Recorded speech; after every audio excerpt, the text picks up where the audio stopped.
वसुदेव सुतं देवम् चाणूरमर्दनम् देवकी परमानन्दम् कृष्णं वंदे जगद्गुरु। आप सभी वैष्णव जनों के चरणों में दंडवत प्रणाम। श्रीमद् भगवत गीता का 16वां अध्याय दैवासुर संपत्ति विभाग योग के माध्यम से हम लोग सत्संग लाभ प्राप्त कर रहे हैं। भगवान श्री कृष्ण भाव, आचरण और प्रभाव को लेकर 26 दैवी गुणों का वर्णन 3 श्लोकों में करते हैं और ये कहते हैं परम श्रद्धेय स्वामी जी महाराज कि ये सभी दैवी गुण हम सब में, मनुष्य मात्र में स्वतः हैं ही, कहीं से बाहर से लाने नहीं हैं। बस इतनी सी बात है। किसी में प्रकट हैं, किसी में कम प्रकट हैं, किसी में बिल्कुल दिखाई नहीं देते हैं। तो 26 गुणों में से 24 गुणों की चर्चा हम लोग कर चुके हैं और अब जो है 2 गुण बचे हुए हैं। तीसरे श्लोक का पुनः हम वाचन कर लेते हैं और 2 गुण जो बचे हुए हैं उन पे हम चर्चा करेंगे। आइए तीसरे श्लोक का हम वाचन करें। पहले तेजय क्षमा धृति शौचम द्रोहो नातिमानता भवन्ति संपदं दैवीम् अभिजातस्य पांडवा। इसमें से अद्रोहो और नातिमानता, ये 2 दैवी गुणों पे चर्चा बाकी रह गई थी। अद्रोहो, परम श्रद्धेय स्वामी जी कहते हैं कि जहां द्रोह नहीं हो वो अद्रोह हो, लेकिन अद्रोह यानी द्रोह में और क्रोध में क्या अंतर है, इस बात को स्वामी जी ने बताया है। हम बस उसी पे थोड़ी सी चर्चा करेंगे। स्वामी जी कहते हैं कि प्रतिकूल परिस्थिति जीवन में कोई आए, हमारे अपमान हो जाए हमारा, या और कोई जलनात्मक वृत्ति हमारे अंदर पैदा हो जाए, तो राज भय से या लोक लज्जा के भय से किसी भी तरीके से हम उसको उस समय प्रकट नहीं कर पाए, लेकिन वो सूक्ष्म अंश में हमारे हृदय में रहे। कैसे रहे? वो द्वेष भावना रहे कि भविष्य में जब भी मौका मिलेगा तो हम इससे बदला लेंगे, दंड देंगे। ये जो जलनात्मक वृत्ति है, ये जो क्रोध का सूक्ष्म अंश हमारे अंदर रह गया है, ये द्रोह है। क्रोध तो प्रकट हो जाता है, द्रोह अंदर की बात हो गई। गुप्त षड्यंत्र जिसे कहते हैं वो द्रोह है। तो गीता तो यही कहती है कि सूक्ष्म रूप में भी कोई चीज यदि हमारे मन में और हृदय में रह जाए तो वो ज्यादा नुकसानदायक है ना। तुलसीदास जी महाराज कहते हैं, पर द्रोही पर दार रत पर धन पर अपवाद और तेनर पावर पाप में देह धरे मनुजात। तो हम अपने हृदय में किसी भी तरह की जलनात्मक वृत्ति या द्रोह की भावना को लेकर ना तो जिएं और ना मरें, है ना। किसी ने कहा है, कुछ इस तरह से मैंने जिंदगी को आसान कर लिया, किसी से माफी मांग ली तो किसी को माफ कर दिया। तो ये अद्रोह होना चाहिए, यानी अंदर से भी हमारे अंदर बदले की भावना, किसी के प्रति द्वेष भावना नहीं हो। नातिमानता, ये अंतिम 26वां गुण। और इसमें हम थोड़ी सी चर्चा ये भी कर लें कि जब भक्तों के दैवी गुणों का, भक्ति की बात जब भगवान करते हैं तो अभय रूपी जो दैवी गुण है उसकी चर्चा सर्वप्रथम करते हैं और अतिमानता की सबसे अंत में करते हैं। जबकि ज्ञान मार्ग की जब चर्चा होती है, ज्ञानी की जब चर्चा होती है, ज्ञान के 20 साधन जैसे भगवान ने 13.7 से और 11 तक बताए, तो वहां अमानित्वम कह के भगवान ने मानीपन को सबसे पहले बताया और अभयम को सबसे लास्ट में बताया। ये फर्क क्यों है? परम श्रद्धेय स्वामी जी महाराज कहते हैं कि भक्त तो उसका स्वभाव जो है वो मान बढ़ाई लेने का होता नहीं है, यदि वो वास्तव में भक्त है तो। लेकिन ज्ञानी जिस पथ से जाता है, उसकी जो पद्धति होती है, उसमें बहुत ज्यादा ये चांसेस हैं इस बात के कि उसके अंदर ज्ञान के पथ पर आगे बढ़ते हुए भी ये मान बढ़ाई की भावना रहे। इसलिए उसके लिए पहले ही चेक लगाया भगवान ने, अमानित्वम, अमानीपन होना ही चाहिए। भक्त के लिए वो बात लास्ट में कही। दूसरी बात जो परम श्रद्धेय स्वामी जी महाराज कहते हैं,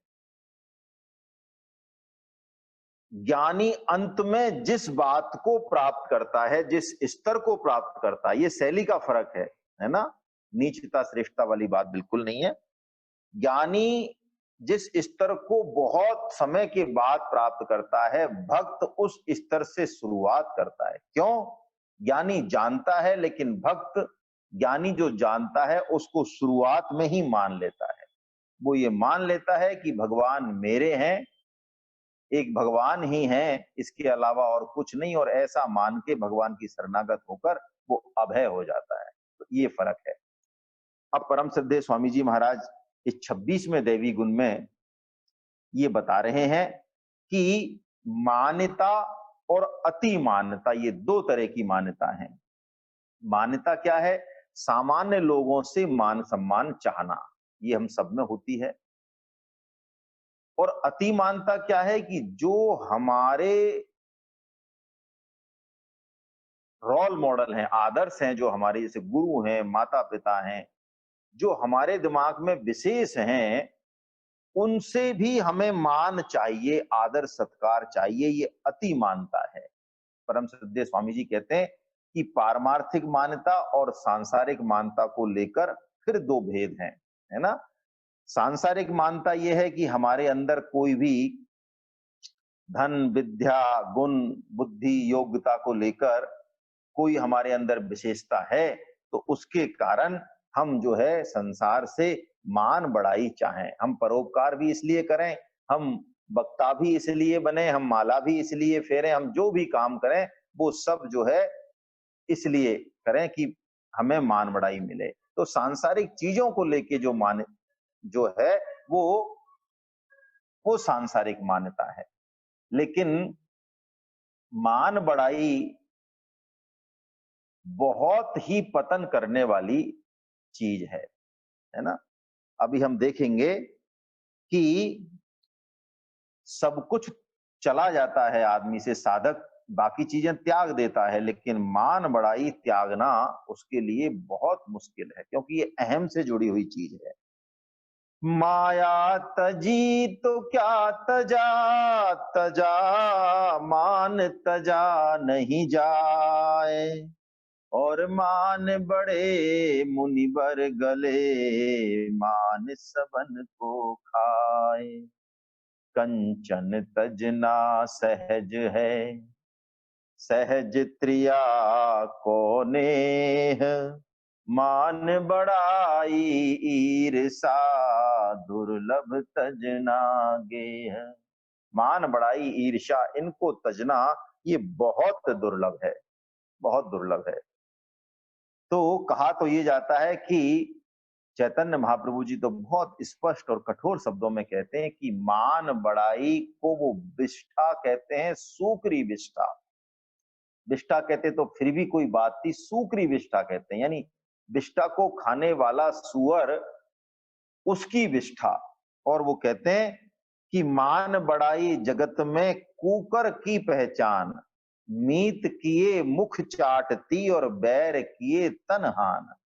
यानी जैसे कुत्ता होता है, उसको ज्यादा लाड़ प्यार करोगे तो वो, अब उसको शौच अशौच, शुद्धि अशुद्धि का तो ख्याल है नहीं, वो मुख को चाटेगा, यानी, और यदि उससे बैर किए तो वो काट खाएगा। तो मान बढ़ाई दोनों ही तरीके से बहुत नुकसानदायक है। अब पारमार्थिक मानता को स्वामी जी बताते हैं कि हम में यदि दैवी गुणों का प्राकट्य होने लगे, जैसे ही हम भगवान की तरफ चलने की कोशिश करते हैं, तो कुछ-कुछ दैवी गुण तो हम कुछ प्रकट होते ही हैं, कुछ और प्रकट होने लगते हैं, कुछ विशेषताएँ हम में आने लगती हैं। तो ये जो विशेषता को लेकर हम अपने आप में अति मान्यता मान बैठते हैं कि देखो हम कितने सरल हैं, देखो हम कितने अच्छे हैं। स्वामी जी कहते हैं वस्तुतः ये एक देशीयता है, परिच्छिन्नता है। हम इस बात को आगे समझेंगे कि अभी हम में वो चीज, वो गुण पूरी तरह से घटा नहीं है। यदि घट जाता तो फिर हमें अपनी विशेषता दिखाई नहीं देती, वो आंख का अंजन बन जाती है फिर, है? जैसे अंजन नहीं दिखाई देता है, ऐसे वो दैवी गुण फिर हमें दिखाई नहीं देगा। कबीर जी का मैं उदाहरण लेता हूं। कबीर जी को, जब कबीर जी की खूब प्रसिद्धि हो गई, बड़े बड़े राजा महाराजा उनके शिष्य बन गए, बड़े बड़े संत महात्मा उनके पास आते, तो कबीर जी को किसी ने कहा, कई लोगों ने कहा कि अरे ये आप अभी भी क्या कपड़ा बुनते हैं और कपड़ा खरीदते हैं और फिर बेचने जाते हैं, बाजार में खड़े रहते हैं सुबह से शाम तक, ये क्या है, छोड़ो आप। तो कबीर जी ने जो जवाब दिया, कबीर जी ने कहा कि तुम्हें दिखाई देता है कि मैं कपड़ा बुनता हूं या कपड़े बेचता हूं, ये तो मेरी पूजा है, मेरी प्रार्थना है, ये मेरा भजन ही है। मेरे श्वास श्वास से, मेरे रोम रोम से उस प्रभु के लिए धन्यवाद निकलता है, आभार निकलता है। और तुम्हें क्या लगता है, मैं परमात्मा रूपी कपड़े को ही खरीदता हूं, परमात्मा रूपी कपड़े को ही मैं बुनता हूं, और जिस किसी राम को जरूरत है उस राम की, उस परमात्मा की ही मैं खोज में जाता हूं, और फिर जब उसको पा देता हूं तो उसको मैं बेच देता हूं, उस परमात्मा रूपी कपड़े को ही बेच देता हूं, और फिर परमात्मा रूपी पैसों को ही घर ले आता हूं, उसी को पकाता हूं, खाता हूं, सोता हूं। कहने का मतलब सतत जो है मेरे अंदर ये क्रिया तुम्हें बाहर से दिख रही होगी, मेरे लिए ये भगवान का ही भजन है। तो यही कह रहे हैं भगवान श्री कृष्ण की, भवंती संपदम दैवीम अभिजातस्य भारता। हे अर्जुन, दैवी संपदा को प्राप्त हुए, दैवी संपदा को लेकर उत्पन्न हुए पुरुष के ये सब लक्षण है, लेकर उत्पन्न हुए, अभिजातस्य। परम श्रद्धेय स्वामी जी महाराज हमें चेतावनी देते हैं यहाँ पे कि दैवी संपत्ति हमारी व्यक्तिगत नहीं है। दैवी संपत्ति में कोई, इसको तो अर्जित, अर्जित क्या मतलब इसको प्रकट करना है, लेकिन इसको व्यक्तिगत मान लेना, स्वयं के पुरुषार्थ से अर्जित मान लेना, वास्तव में यही अभिमान को बुलावा देना है, इसी से अभिमान आता है। नहीं तो देवी संपत्ति यदि हम भगवान की मान लें, अपनी व्यक्तिगत नहीं माने, तो फिर कोई समस्या नहीं है। और यदि दैवी संपत्ति हमें दिखाई देती है अपने अंदर, तो स्वामी जी बहुत सूक्ष्म बात बताते हैं कि आसुरी संपत्ति का अंश हमारे अंदर है अभी, इसी से, उसी के पैमाने से हमें दैवी संपत्ति दिखाई दे रही है। यदि वास्तव में दैवी संपत्ति पूरी तरह हमारे आ जाती, यानी गुणों का संग रहता ही नहीं, गुणातीत अवस्था आ जाती, तो फिर हमें वो दैवी संपत्ति दिखाई नहीं देती। जैसे कि अभी हमने उदाहरण लिया कि आंख का अंजन, तो यदि सरलता हम में आ गई पूरी तरीके से, तो फिर हम सरल हैं ऐसा हमें अनुभव नहीं होगा। लोग तो कह सकते हैं, लोगों को पता चल सकता है। हमें यदि ऐसा लगे कि हम सरल हैं, हम विद्वान हैं, हम सच्चे हैं, तो इसका मतलब उससे संबंधित आसुरी संपत्ति हमारे अंदर अभी भी है, तो लगे रहें हम, है ना। आइए अब हम चौथे श्लोक का, अब 3 श्लोकों में भगवान दैवी संपत्ति का वर्णन करके, और अब चौथे श्लोक में आसुरी संपत्ति का वर्णन करते हैं। पहले वाचन करते हैं। दंभो दर्पोऽभिमानश्च क्रोधै पारुष्यमेव च ज्ञानम चाभिजातस्य पार्थ संपदमासुरी। हे पार्थ, दंभ, घमंड, अभिमान, क्रोध, कठोरता और अज्ञान कितने हो गए? 6 बताई भगवान ने। ये सब आसुरी संपत्ति को लेकर उत्पन्न हुए पुरुष के लक्षण हैं। आसुरी संपत्ति का भगवान ने वर्णन किया। पहला कहा दंभ। जब ज्ञान के साधनों का भगवान ने वर्णन किया, वहां पे भगवान ने अदंभित्वम भी कहा 13.7 में, अमानित्वम अदंभित्वम, है ना। दंभ क्या है? झूठ इसके मूल में है, दंभ के।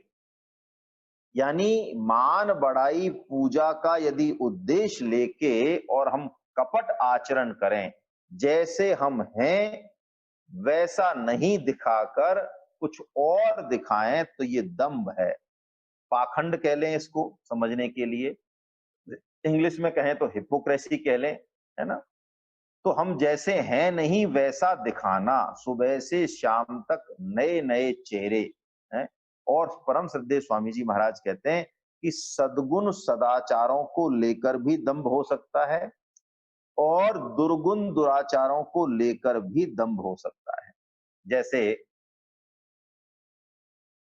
हम चल रहे हैं भगवान की तरफ, लेकिन हमारे हृदय में अभी भी पैसे वालों का, पद वालों का, उनका महत्व है। तो हम उनकी पार्टी में जाएं और जिन लोगों से हम मिलना चाहते हैं, जानकारी बढ़ाना चाहते हैं, वो मान लो सुरापान कर रहे हैं, शराब पार्टी कर रहे हैं, तो हम उनके पास जाके वो कहते हैं लीजिए आप भी, लेकिन आप तो गीता पढ़ने वाले हैं कि नहीं, क्या होता है उससे? गीता अलग चीज है और सुरापान के अपने अलग लाभ हैं, आप सब लोग ले ही रहे हैं।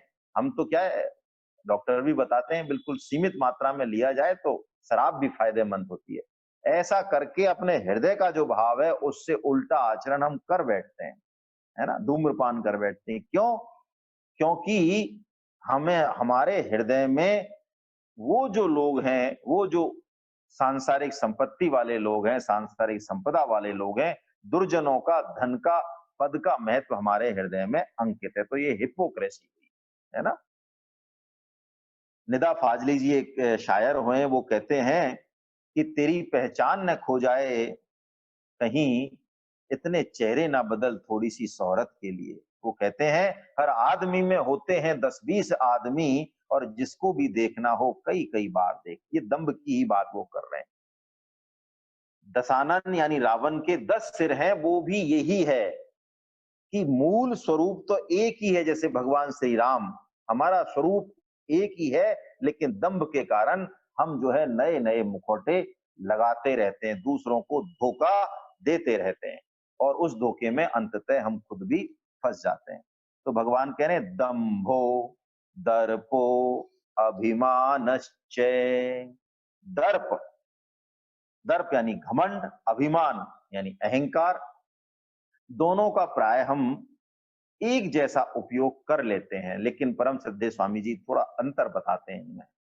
वो कहते हैं दर्प यानी घमंड जो है वो ममता वाली चीजों को लेकर है। ममता वाली चीज यानी हमारा धन हो, हमारे पास जमीन हो, वैभव हो, है, मकान हो, परिवार हो, इन सब को लेकर, इसको तो कहते हैं घमंड या दर्प कहते हैं। और अभिमान जो है वो अहमता वाली चीजों को लेकर है। परम श्रद्धेय स्वामी जी कहते हैं तीनों शरीरों को लेकर जो हम में घमंड है वो अभिमान है, अहम है हमारा। कारण शरीर को लेके, सूक्ष्म शरीर को लेके, स्थूल शरीर को लेके, मैं कितना रूपवान हूं, मेरी जाति कितनी ऊंची है, मेरा वंश कितना ऊंचा है, मेरी बुद्धि कितनी तीव्र है, मेरी स्मृति कितनी तीव्र है। तो वर्ण आश्रम इन सब चीजों को लेके, जाति पाति, है ना, इन सब को लेके जो है वो अभिमान है। और एक और सूक्ष्म बात, आपको थोड़ा आश्चर्य लगेगा, लेकिन अभिमान बहुत सूक्ष्म होता है, बुद्धि से भी सूक्ष्म होता है, इसलिए उसको पकड़ना बड़ा मुश्किल है। दरिद्रता का भी अभिमान होता है। भाई हम दरिद्र हैं, प्रारब्ध के कारण या किसी भी कारण से मेहनत करते हैं लेकिन कुछ नहीं हो रहा है। लेकिन दरिद्रता का भी अभिमान हो सकता है, अरे हम रूखी रोटी खा लेंगे लेकिन इनके सामने झुकेंगे नहीं। ये क्या कारों में घूमने वाले करोड़पति हैं। करोड़पति कोई है, लखपति कोई है, अच्छा उसके पास पैसा है, तो हम क्यों उससे ईर्ष्या करें हमारी दरिद्रता को लेकर। ये जो इस तरह से हम बोलते हैं हमारी दरिद्रता का हमें कोई वो नहीं है, वस्तुतः इसमें दरिद्रता का अभिमान झलकता है, उनसे ईर्ष्या झलकती है। अपनी दीनता का भी हमें अभिमान हो सकता है, हमें लगता है हम बहुत दीन हैं, सरल हैं। हर दैवी गुण का अभिमान हो सकता है, और दैवी गुणों का अभिमान यदि हुआ तो ये ज्यादा पतनकारी है। भक्ति का भी अभिमान हो सकता है, हम कितने बड़े भक्त हैं, ये लोग तो समझते ही नहीं है गीता भागवत क्या होती है, माला क्या होती है। हम तो देखो 16 माला डेली करते हैं, तो दूसरों से अपने आप को बहुत श्रेष्ठ हमें महसूस दिखाई करने लगते हैं। ये भक्ति का अभिमान है, यानी हमको कुछ भी पच नहीं रहा है, हमारी पाचन शक्ति बहुत कमजोर है, बहुत कमजोर है। दैवी गुणों का अभिमान बिल्कुल होता है। अब देखिए कुछ उदाहरण हम लेते हैं तो समझ में आएगा ये, कि मैं दंभ और अभिमान दोनों को एक साथ ही ले रहा हूं, है ना, एक जैसे ही है। कि नारद जी ने काम को जीत लिया, कोई छोटी बात है क्या। उंगलियों पे हैं काम को जीतने वाले, या तो भगवान शिव का नाम है, उंगलियों पे हैं, काम को अच्छे अच्छे नहीं जीत पाते, लेकिन उस काम को जीतने के बाद उस काम को जीतने का क्रेडिट नारद जी ने खुद को दे दिया कि मैंने जीत लिया। बताइए कितनी बड़ी बात है। लोग कहते हैं काम काम काम, क्या बड़ी बात हुई। तो वो शिव जी के पास गए, तो शिव जी समझ गए कि नारद जी को अभिमान हो गया है काम जीतने का, तो उन्होंने उनको बरजा, तुलसीदास जी लिखते हैं बरजा, कि मेरे से तो कह दिया है तुमने, भगवान विष्णु को मत कह देना वरना दिक्कत हो जाएगी। और अभिमानी आदमी को जिस चीज के लिए मना किया जाए वो उस काम को अवश्यमेव करता है। तुलसीदास जी महाराज कह रहे हैं, तब नारद गबने शिव पाही, जिता काम अहमिति मन माही। जिता काम अहमिति, अहम। नारद गए विष्णु जी के पास, पहुंच के भगवान विष्णु ने कहा, अरे आप तो बहुत बड़े जबरदस्त आपका मामला है, आपने काम वाम सब जीत लिया। तो कह रहे हैं, देखिए अब दीनता दिखा रहे हैं, दीनता में भी कितना अभिमान है। नारद कहे हु सहित अभिमाना, कृपा तुम्हारी सकल भगवाना। करुणा निधि मन दीख बिचारी, पुर अंकर गर्भ तरु भारी। भगवान तो पहचान गए कि इस दीनता के पीछे एक बहुत बड़ा अभिमान का वृक्ष खड़ा है। तो हे नारद, मन में सोचा कि मैं इस वृक्ष को, अभिमान के वृक्ष को उखाड़ फेंकूंगा, जड़ समेत फेंक दूंगा, मैं इसको रहने नहीं दूंगा। ये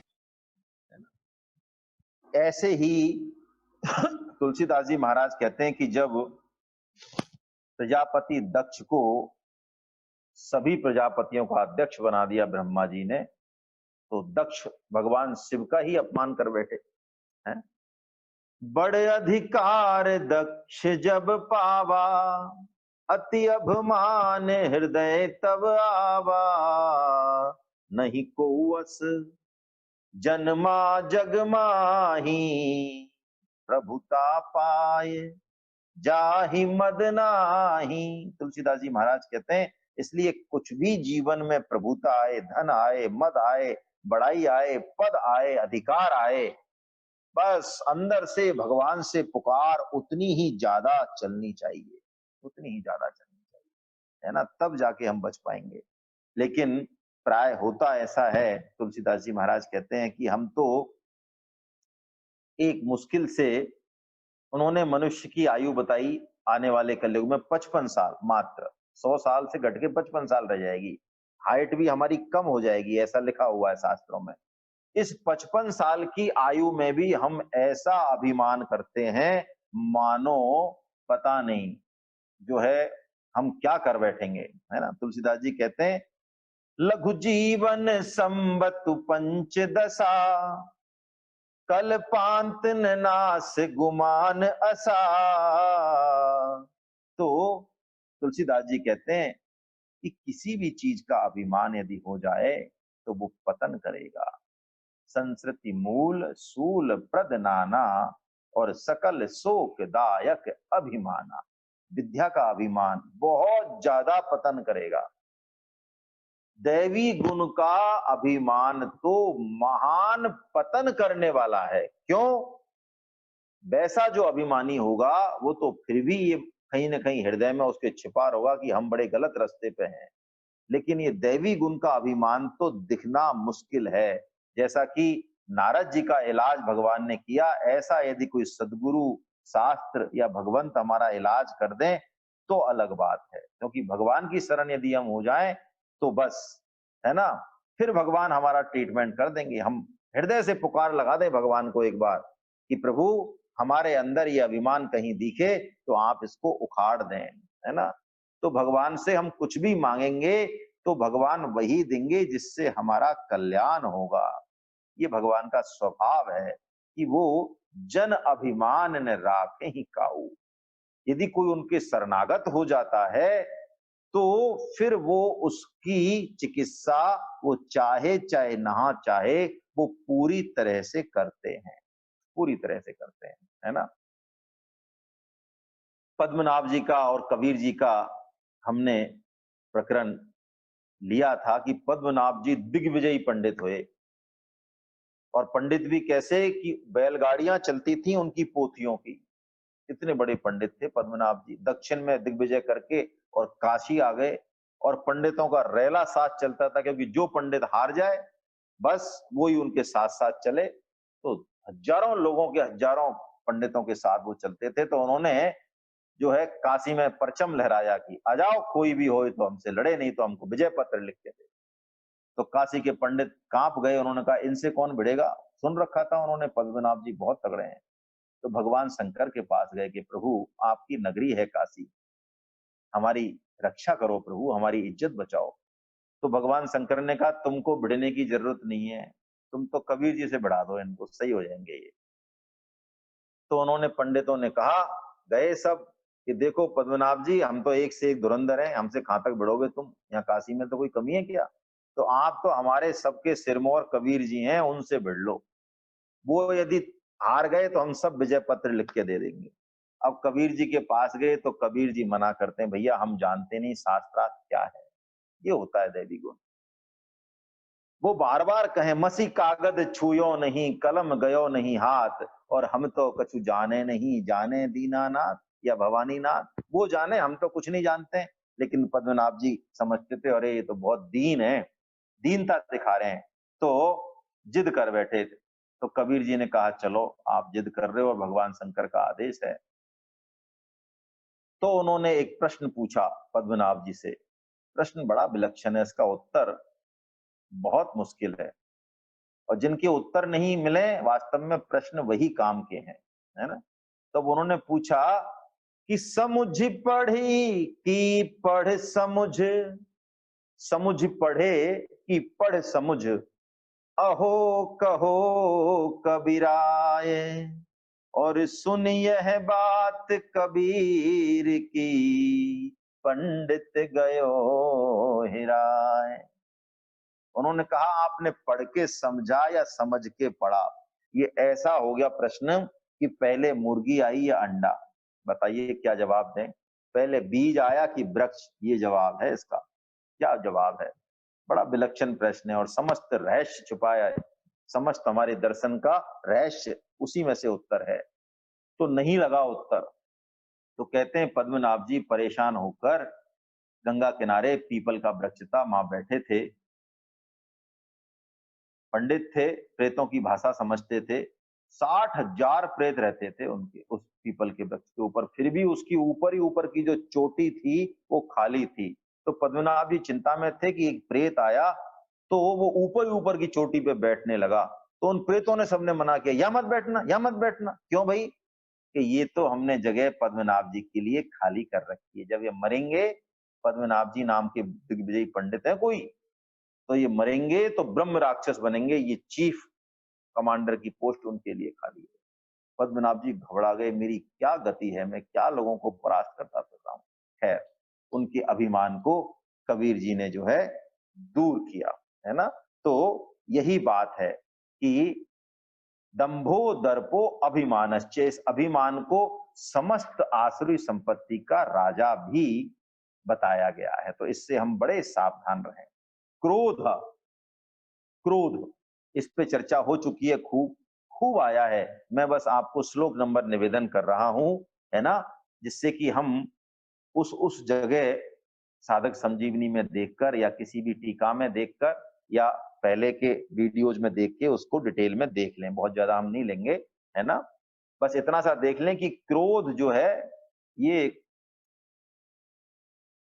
हरिकेन कहते हैं ना, हरिकेन कहते हैं, तारनाडो कहते हैं, या समुद्र की तरफ वो क्या आती है उसको क्या बोलते हैं, वो सब तहस नहस कर देती है। तो ऐसा है बस ये क्रोध जो है ना।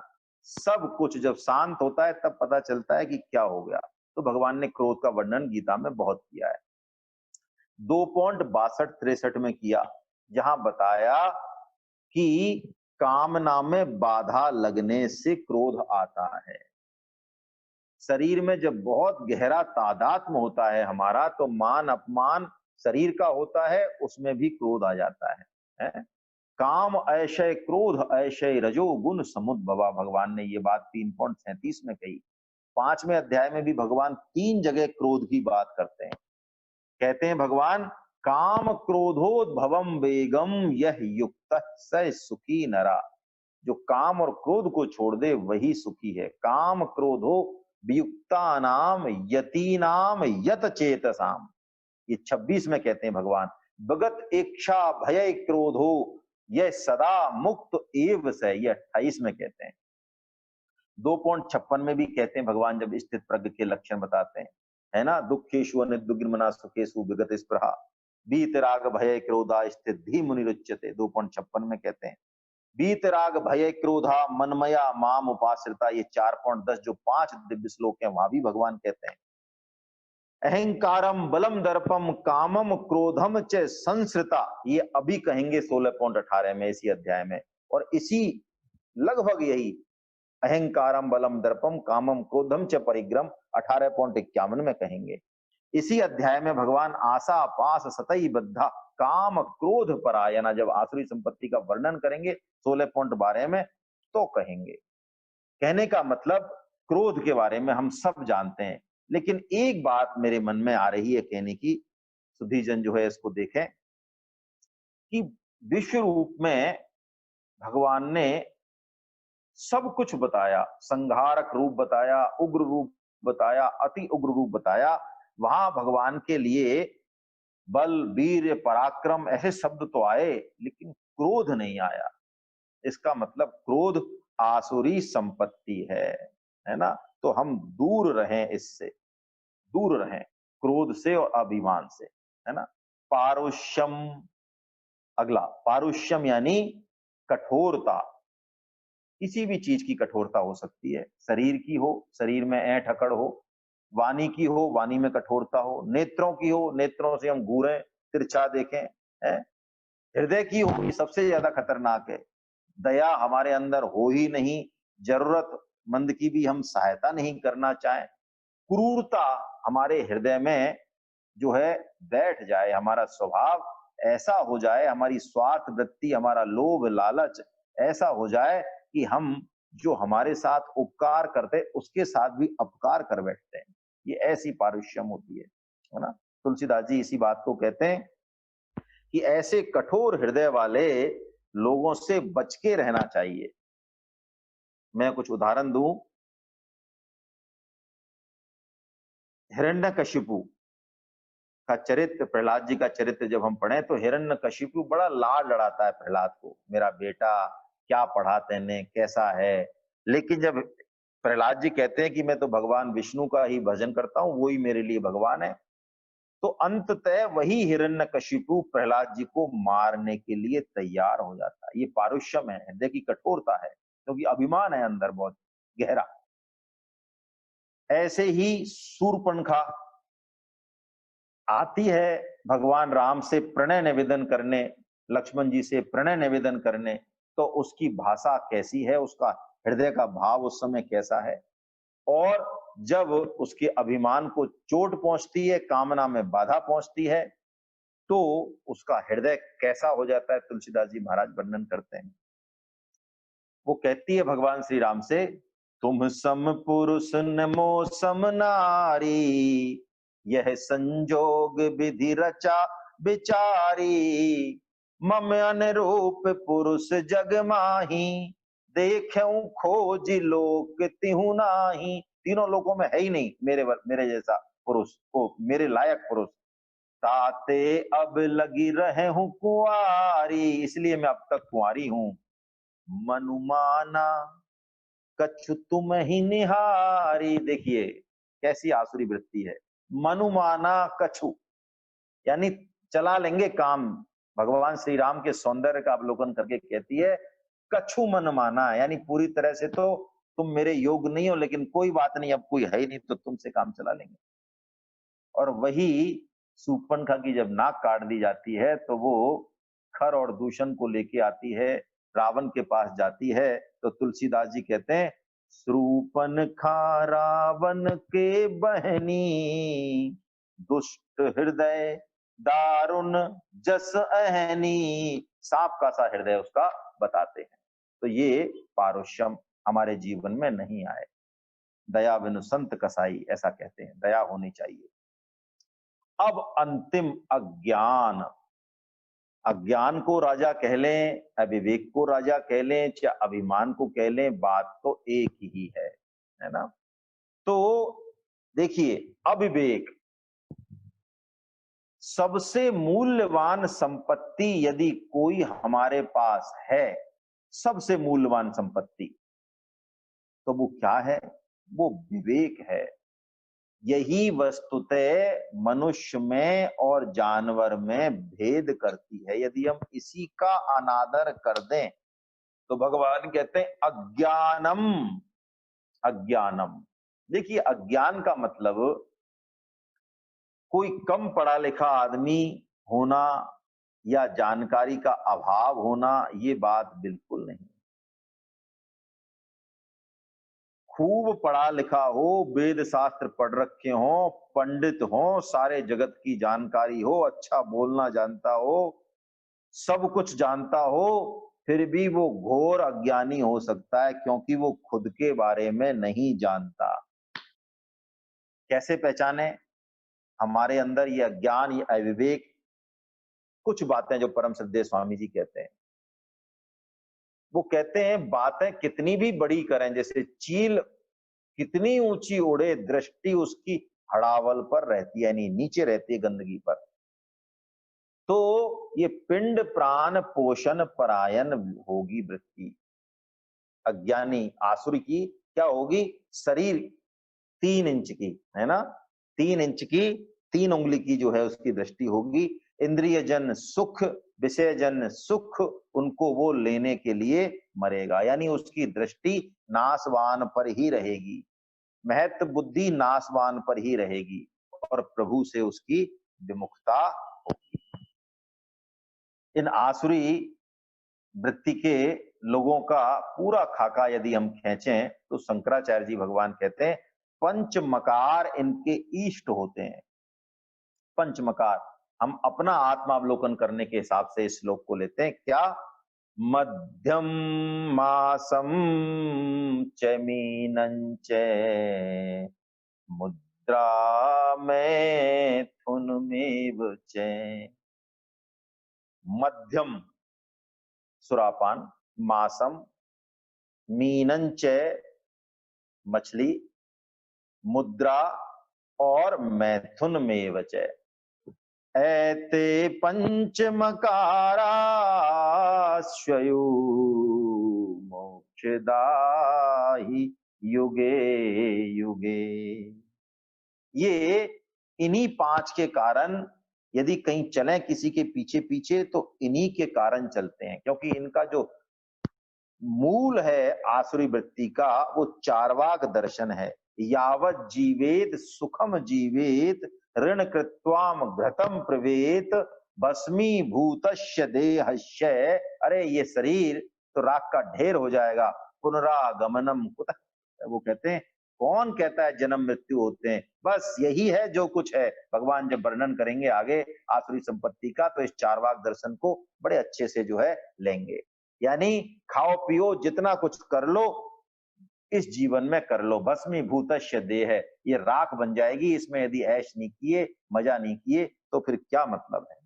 ऐसे लोग कहते हैं आसुरी वृत्ति के लोग कि पीत्वा पीत्वा पुनः पीत्वा यावत पतति भूतले। इतना पियो इतना ऐश करो कि जमीन पे गिर जाओ। और पुनरुत्थाय वै पीत्वा पुनर्जन्म न विद्यते। इनके हैं ये, इनकी सोच है ये कि उठ जाओ तो फिर पी के फिर गिर जाओ तो फिर पुनर्जन्म ही तुम्हारा नहीं होगा।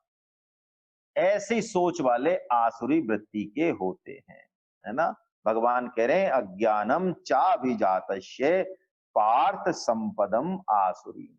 हे अर्जुन, पार्थ संपदम आसुरी, जीव नाम जो है संज्ञा जो है तो ये भगवान का अंश, लेकिन प्रकृति से इसने संबंध मान रखा है, तभी तो जीव हुआ। भगवान श्री कृष्ण आगे कहेंगे 18:40 में कि गुणों के संबंध से रहित तो कोई भी प्राणी हो ही नहीं सकता। हाँ, उनसे अपना संबंध खत्म कर सकता है। ये पूरी तरह से हमारे ऊपर है कि इस जगत की हम सीढ़ी बना लें, भगवत प्राप्ति कर लें, उस परम तत्व का इस जगत में ही अनुभव कर लें, इसको वासुदेव सर्वम अनुभव कर लें, या इस जगत में इसको दुखालय समझकर इसमें सुख ढूंढकर इसमें वासना अज्ञान अविवेक सुखासक्ति में फंसकर और हम अपना महान पतन करा लें। सारा खेल दृष्टि का ही है, खुद हमारे ऊपर ही है। दृष्टि के कारण ही दैवी गुण भी हमारा पतन करने वाले हो जाएंगे, है ना। महाभारत में एक श्लोक है बड़ा अच्छा, विद्या विवादाय धनम मदाय शक्ति परेशान पर पीड़नाय। देखिए आसुरी व्यक्ति के पास यदि विद्या है तो वो विवाद करने के लिए काम लेगा, क्या फायदा हुआ। धन है तो वो मद में आएगा, शक्ति है तो वो परेशान पर पीड़ना है, दूसरों को वो पीड़ित करेगा। या ये बुरी चीज नहीं है, धन शक्ति बहुत जरूरी चीज है लाइफ में, विद्या, लेकिन वृत्ति आसुरी होने के कारण ये तीनों ही पतन करने वाली हो गई। वो कह रहे हैं खलस्य साधो विपरीत में तत्, खल में और साधु में यही फर्क है। ज्ञानाय दानाय च रक्षणाय, कि साधु पुरुष ज्ञान से विद्या से ज्ञान प्राप्ति करेगा, धन से दान देगा, लोगों को सुख पहुंचाएगा, और उसमें शक्ति है, पद है, उसके पास अधिकार है तो वो लोगों के अधिकार की रक्षा करेगा, है ना। तो हम यही बात को मूल रूप में समझें कि अपने स्वरूप को पहचाने हम। दोनों ही तरह की संपत्ति हमारे पास हैं, चाहे हमने उधार में ली है, आसुरी उधार में ली है हमने, लेकिन है हमारे पास। तो हम अपने स्वरूप को भगवान की बात पर विश्वास करके अपने स्वरूप को पहचान कर या मान कर और भगवान की भक्ति में भगवान के आज्ञा पालन में लग जाएं, भगवान का आसरा लें। भगवान पे आसरा जितना होगा, विश्वास जितना होगा, ये दैवी ये आसुरी संपत्ति हमारा कुछ नहीं बिगाड़ सके। तुलसीदास जी घोषणा करते हैं, सीम की चाप सकई कोई तासु बड़ रखवार रमापति जासु, है। वो कहते हैं यदि भगवान श्री राम हमारी रक्षा कर रहे हैं, हमारा विश्वास ऐसा है, तो किसकी हिम्मत है कि फिर हमारे जो है हमारा नुकसान कर दे। और भगवान से प्रेम करें, उस मूल तत्व को पकड़ें हम, उसके बिना कोई भी साधन फलीभूत नहीं होगा। प्रेम भगति जल बिनु रघुराई, अभियंतर मल कबहु न जाई। भक्ति प्रेम यही मूल है। एक छोटा सा मैं भजन आपकी सेवा में निवेदन कर रहा हूं, फिर अगला श्लोक भी लेंगे। हरि की भगति बिनु तन मन मैलो, हरि की भगति बिनु तन मन मैलो, जैसे बिनु लादो बिनु जोतो, गायन मांझ फिरत खल खैलो। यानी सांड बैल की बात हो रही है? यानी हमारा कर्तव्य पालन हम अवश्य करें।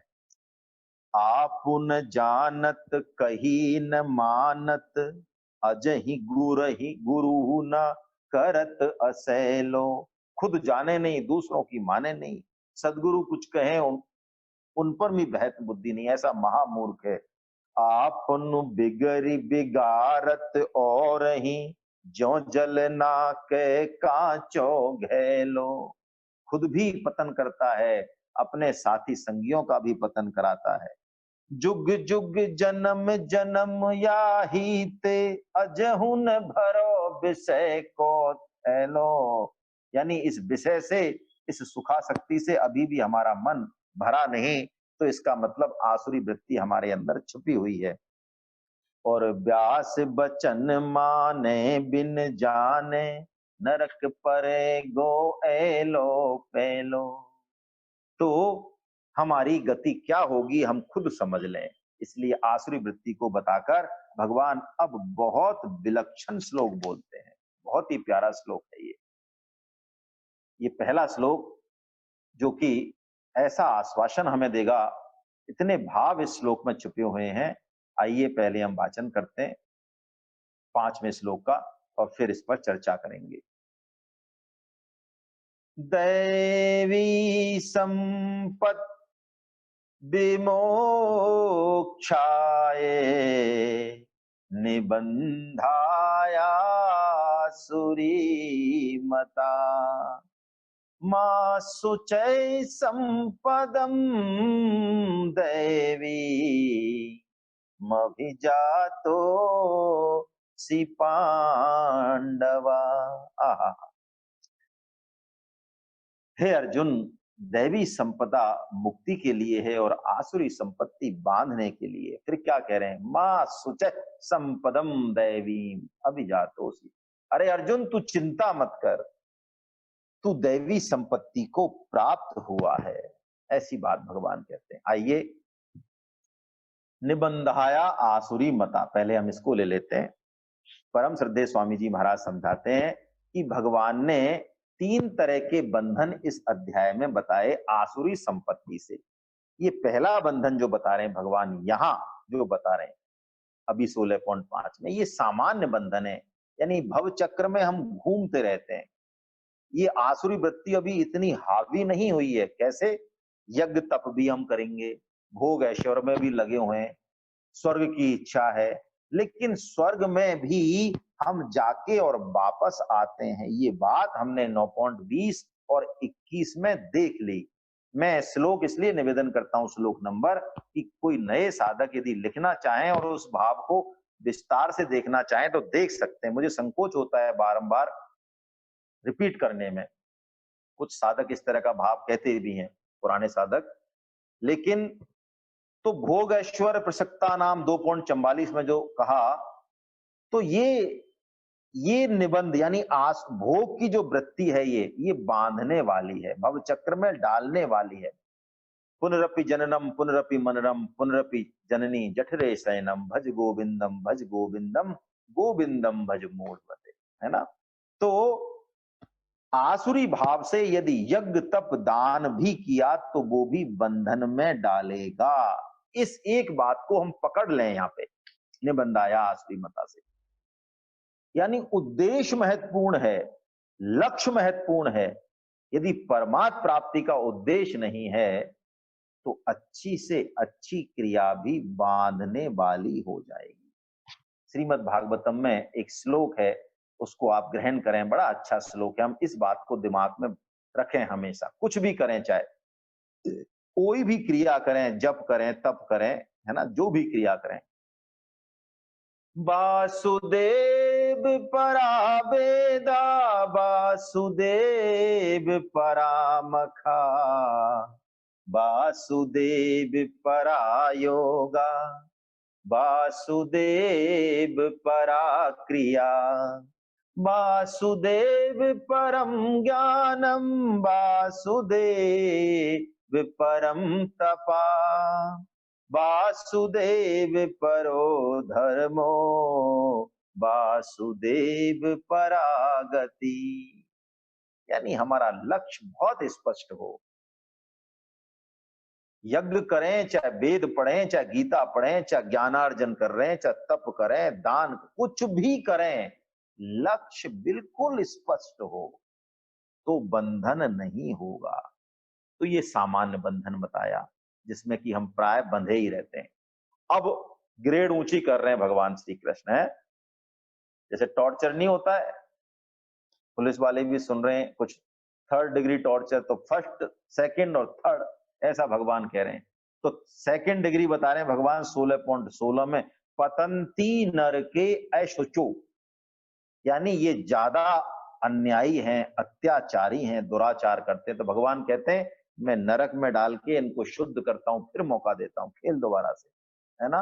एक मैच गंवा दिया, कोई बात नहीं, लेकिन दुख भोगना पड़ता है। और फिर 3rd डिग्री टॉर्चर जो भगवान 16.19 में और 20 में कहते हैं, है ना, आसुरी एव योनिषु, है ना, भगवान कहते हैं मैं बार बार आसुरीम योनिम मापन्ना, है ना, मूढ़ा जन्मनि जन्मनि ततो यान्ति अधमाम गतिम, भगवान कहते हैं ये ऐसे निकृष्ट हैं, ऐसे दुराचारी हैं ये, है ना। दुराचारी मतलब देखिए 4 तरह के लोगों को सत्संग भी फायदा नहीं पहुंचाता। वासुदेव परो धर्मो, वासुदेव परा गति, वासुदेव परम ज्ञानम, वासुदेव परम। आप दोबारा सुन लें तो ठीक रहेगा, है ना। चलिए, तो ये दुराचारी हैं क्या, 4 बात यदि हैं हमारे अंदर तो सत्संग भी हमें फायदा नहीं पहुंचाता। कौन कौन सी? एक तो अभिमान हो, अभिमान ऐसा हो कि बस ये शास्त्र क्या है, ये तो सब हमें पता है इन चीजों का, ये बोलने वाले क्या है संत महात्मा, कुछ नहीं है, क्या है। अज्ञता हो, कुछ पता ही नहीं है, बिल्कुल बेहोश, बिल्कुल अविवेकी। कुतर्की हो, कुतर्की का कोई इलाज नहीं। और सबसे ऊपर वो चाहे ही नहीं दूसरे की बात समझना, ऐसा महामूर्ख हो, कितना ही समझा लो तो मूर्खानाम औषधम दंडा, ये शास्त्र कहता है ना। यदि मूर्ख दंड, जो भाषा समझता है उसको ही समझाना पड़ता है। ये भगवान ने जो नरक और ये सारे जो शास्त्रों में प्रावधान है, ये कृपा पूर्वक है, ये क्रोध पूर्वक नहीं है, इस बात को हम समझ लें, है ना। तो आसुरी होना, असुर कुल में जन्म लेना, ये कोई नीच बात या बुरी बात नहीं है। भगवान की तरफ वृत्ति नहीं होना, समय का सदुपयोग नहीं करना, मिले हुए मौके को नहीं पहचानना, ये बुरी बात है ना। जैसे कि देखिए भगवान भेद नहीं करते हैं। जब विभीषण जी जाते हैं तो भगवान बहुत स्पष्ट शब्द कहते हैं, पाप बंत कर सहज सुभाऊ, भजन मोर तेहि भावन काऊ। यदि पापी ही होता तो मेरा भजन नहीं करता, मेरी तरफ चलता ही नहीं, संभव ही नहीं है कोई। तो वो कहते हैं जो पे दुष्ट हृदय सोई होई, मोरे सन्मुख आब की सोई। कि मेरे सन्मुख यदि आ गया है, सन्मुख आए जीव मोहि जबहि, जन्म कोटि अगनासहि तबहि। तो हम कैसी भी वृत्ति हो, उन वृत्तियों पे ज्यादा, उनको ज्यादा महत्व नहीं दें, भगवान को ज्यादा महत्व दें, है ना। भगवान के सन्मुख होने पर वो वृत्तियां टिकेंगी नहीं। ऐसा ही कुछ भगवान कह रहे हैं, मां शुचः। ओ हो, कैसा बढ़िया शब्द है, कैसा प्यारा शब्द है। गीता में सिर्फ 2 बार आया है ये सब। एक तो यहां आया 16.5 में, और देखिए भगवान दोबारा इस मां सुचय को कहेंगे तभी अर्जुन पीछा छोड़ेंगे उनका। 18.66 में भी आया है। परम श्रद्धेय स्वामी जी एक अच्छा भाव देते हैं। वो कहते हैं कि भगवान मानो हमें अभय दे रहे हैं, आश्वासन दे रहे हैं कि तुझमें दैवी संपत्ति है ही अर्जुन। तुझे मैं कह रहा हूं ना, तो तू दृढ़ता से इस बात को मानकर और लग जा साधन के साधन में। और 2 बार कहने का मतलब है ना तो तू साधन की चिंता कर ज्यादा और ना तू सिद्धि की चिंता कर, दोनों जगह मेरा ही आश्रय ले। देखिए अर्जुन में दैवी संपत्ति विशेष है, हम में है, सब में है, अर्जुन में विशेष दिखती है। शुरुआत में ही दिख जाती है, बहुत स्पष्ट रूप से दिखती है कि अर्जुन त्रिलोकी का राज्य छोड़ के भी और भगवान से प्रश्न करते हैं। भोगों की कामना उनको आकर्षित नहीं करती है। यदि त्रिलोकी का राज्य हमें मिल जाए, अरे हम तो किसी धनाढ़ के घर पहुंच जाए, करोड़पति घर, वहां 2-4 चीजें हों कोई इस तरह की, तो वहीं हमारा मन ललचा जाता है। त्रिलोकी का राज्य तो छोड़ो। तो अर्जुन का जो मोह है वो युद्ध के डर के कारण नहीं है, धर्म के कारण है। युद्ध भीरु नहीं है अर्जुन, धर्म भीरु है। और बहुत स्पष्ट है अर्जुन, वो हिंसा नहीं करना चाहते लेकिन अपना कल्याण अवश्य करना चाहते हैं। प्रेय नहीं चाहते, शास्त्रीय भाषा में कहें श्रेय चाहते हैं, है ना। या श्रेय शान निश्चितम ब्रूहि तन में, बहुत स्पष्ट रूप से कहते हैं। ये गीता जो विलक्षण बनी है ना, ये इसी लाइन से बनी है, ऐसा मान लें। अर्जुन ने बड़ा स्पष्ट कर दिया, हे प्रभु मुझे तो वो बताइए जो मेरा कल्याणकारी हो। और अर्जुन कुछ भी करें, कितने ही द्वंद्व में हो, मोह में हो, अर्जुन का नुकसान हो नहीं सकता। क्यों नहीं हो सकता? भगवान आश्वासन दे रहे हैं, मां सुचे अर्जुन को ही क्यों दे रहे हैं? क्यों? बीटो पावर है अर्जुन के पास। क्या बीटो पावर है? अर्जुन कुछ भी कर लेते हैं, कुछ भी बोल लेते हैं, कुछ भी पूछ लेते हैं, लेकिन भगवान श्री कृष्ण पर उनका विश्वास, भगवान श्री कृष्ण में उनका अपनापन, भगवान श्री कृष्ण से उनका प्रेम वो अडिग रहता है। भगवान श्री कृष्ण उनको शॉक थेरेपी भी दें, एकदम से झटका भी दें, फटकारें भी, तो भी वो लौट के आते भी भगवान के पास ही है। देखिए आज मैं आपसे निवेदन करूं, ये बहुत सूक्ष्म बात है, ये करणीय बात है, ये सबसे पहले करनी पड़ेगी। क्या? शिष्यत्व स्वयं को ग्रहण करना पड़ता है। इतने सद्गुरु हैं आज भी, इतने शास्त्र हैं, हमारा कल्याण नहीं होने के पीछे कारण यही है, सद्गुरु को सद्गुरु शिष्य जब मान लेता है तभी तो सद्गुरु की उपमा हुई, नहीं तो कैसे हुई। तो अर्जुन अर्जुन है जो 2.7 में अपने आप को शिष्य मान लेते हैं। शिष्यस्ते हैं साधि माम त्वाम प्रपन्नम। और भगवान यही चाहते हैं, सदगुरु भी यही चाहते हैं। बस हम झूठे मन से भी ऐसा मान लेना तो सारी जिम्मेदारी फिर भगवान की हो जाती है, सदगुरु की तो फिर हो जाती है। लेकिन ये शुरुआत हमें करनी पड़ेगी। क्या?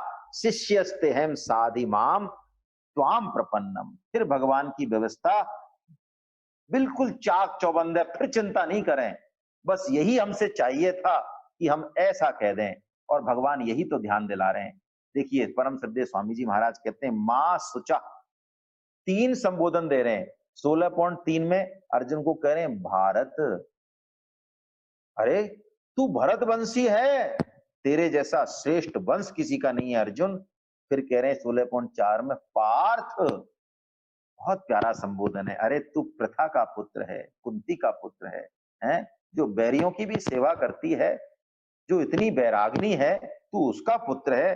फिर 16.5 में कहते हैं पांडवा, अरे तेरे पिता तू पांडु पुत्र है, तेरे पिता इतने धर्म प्रतिज्ञ सत्यनिष्ठ है, धर्मात्मा है, फिर तू क्यों चिंता करता? यानी वंश, माता और पिता तीनों ही दृष्टियों से तू श्रेष्ठ है, क्यों चिंता करता है?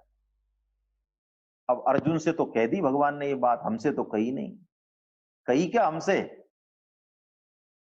हमसे भी कही के नहीं, अरे हमसे भी बहुत स्पष्ट रूप से कही, घोषणा कर दी भगवान ने 15.7 में, ममिम वांसो जीव लोके, अरे अर्जुन तू मेरा पुत्र है, गतिर भरता प्रभु साक्षी निवासम शरणम, तेरी माता भी मैं हूं, तेरी पिता भी मैं हूं, मैं ही बीज प्रदान करने वाला हूं, प्रकृति रूपी माता भी मैं हूं, परा अपरा सब मैं हूं। कितनी बड़ी घोषणा करते हैं भगवान, 15.7 में करते हैं, 14.3 और 4 में करते हैं, 9.18 में करते हैं, और भी बहुत जगह करते हैं।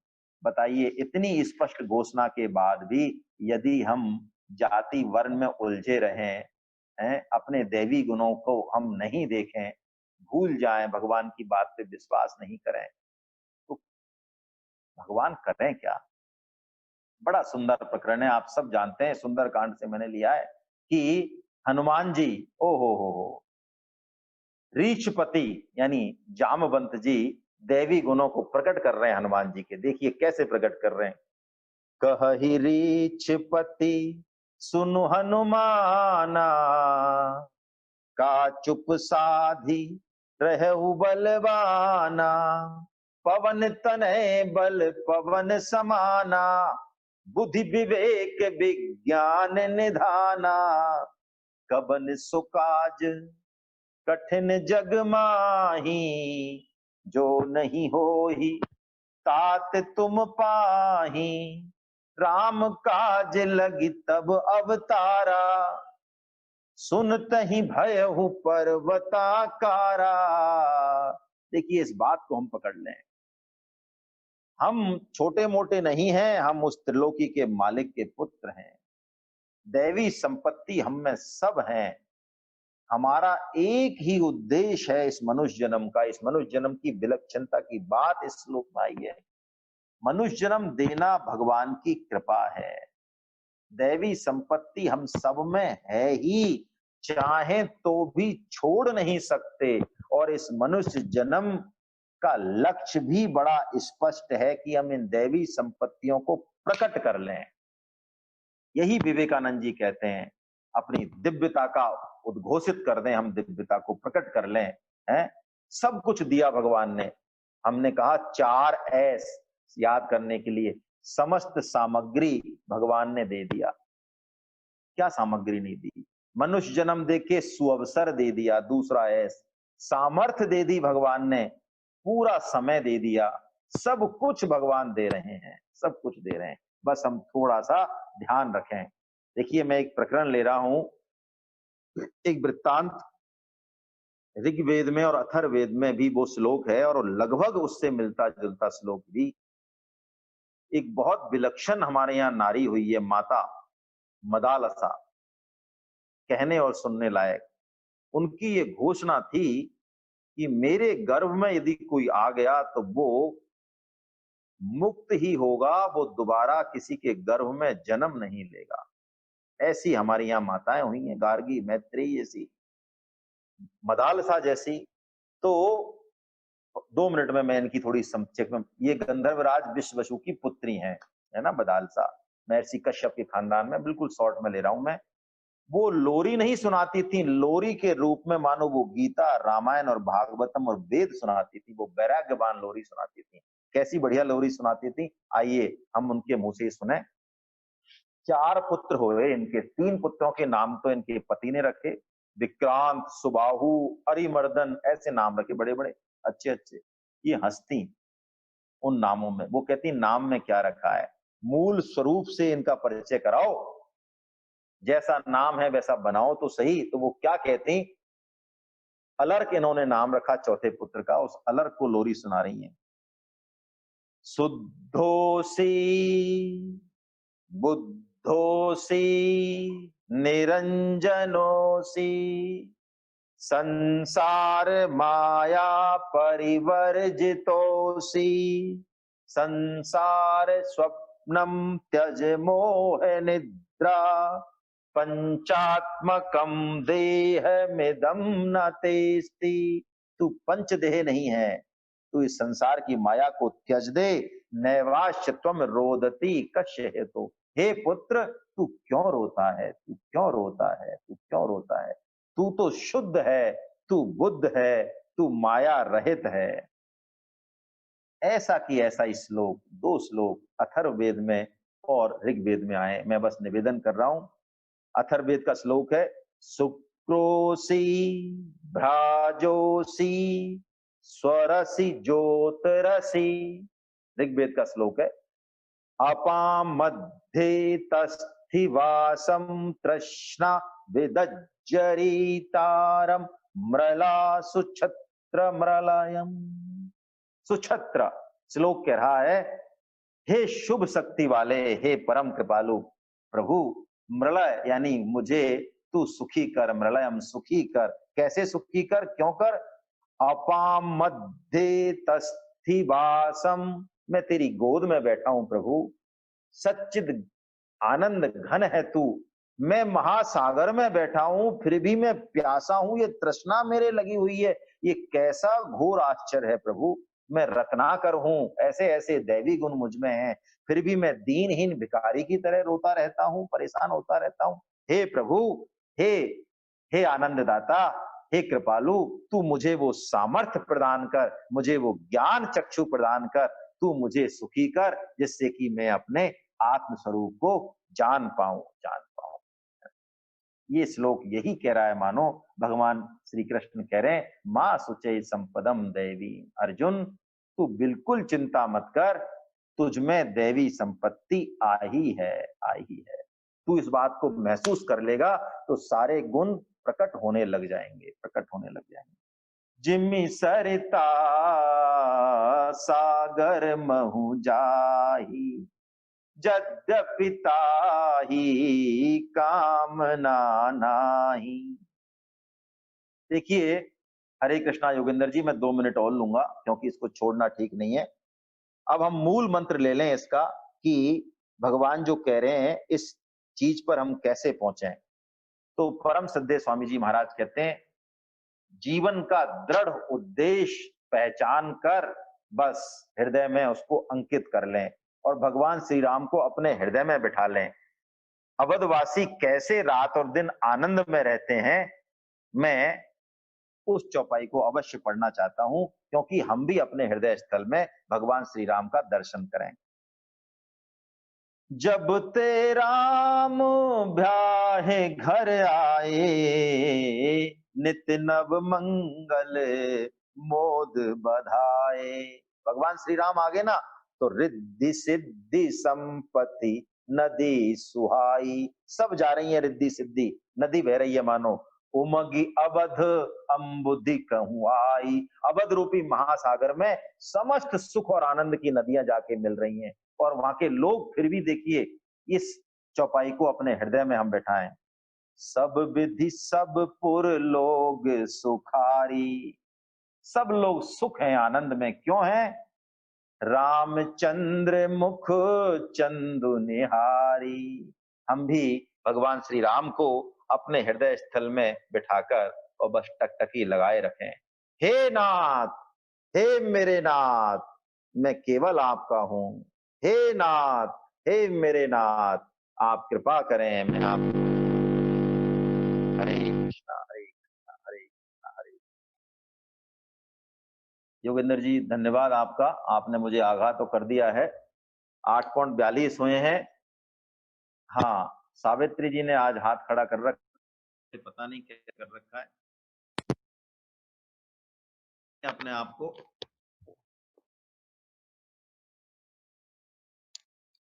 माता श्री को निवेदन, अनम्यूट कर लें यदि उन्होंने किया हो तो। मैंने अनम्यूट कर दिया है, कुछ पूछना चाहें तो, नहीं तो फिर कोई और है, ये कोई और सावित्री जी है, अलग है। अच्छा ठीक है। हाँ, तो इन्होंने हाथ खड़ा किया है, इनको पता नहीं है, चलिए ठीक है। कीर्तन कीर्तन करा दें अनीता जी।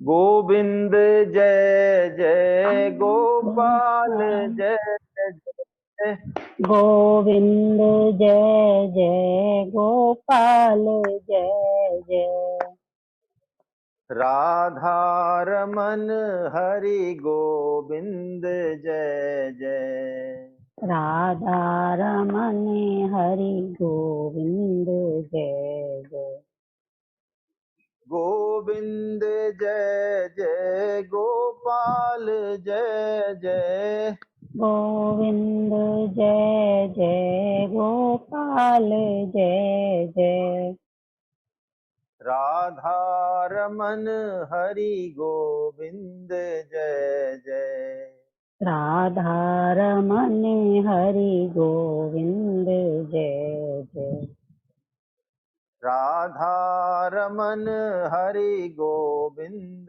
जय जय राधा रमन हरि गोविंद जय जय नाम संकीर्तनम यस्य नाम संकीर्तनम यस्य सर्व पाप प्रणाशनम सर्व पाप प्रणाशनम नामो दुःख समनस्तं नमामि हरिं परम।